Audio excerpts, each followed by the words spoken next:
విశాఖ తీరంలో high tension నెలకొంది. ఒక్కసారిగా సముద్రం అల్లకల్లోలంగా మారింది. సముద్రం ఒక్కసారిగా ముందుకు రావడంతో ప్రజలు భయభ్రాంతులకు గురయ్యారు.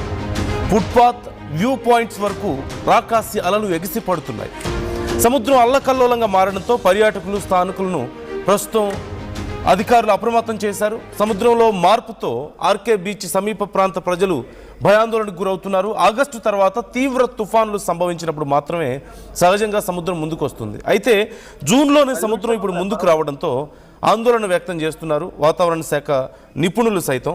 అయితే దీనికి ప్రధానమైనటువంటి కారణాలు రెండు మనకు కనిపిస్తున్నాయి. ఒకటి హైటైడ్ అంటుంటారు. అంటే ఇందులో చంద్రుడు లేదా సూర్యుడి గురుత్వాకర్షణ శక్తి ప్రధానంగా ఒక కారణం అవుతుంది. దీనివల్ల చాలా ముందుకి సముద్రం వచ్చేస్తుంది. అలలు చాలా పెద్ద ఎత్తున వస్తూ ఉంటాయి. అండ్ వన్ మోర్ రీజన్, బలమైనటువంటి ఈదురుగాలులు. అంటే సముద్రం మధ్యలో బలమైన ఈదురుగాలుల కారణంగా కూడా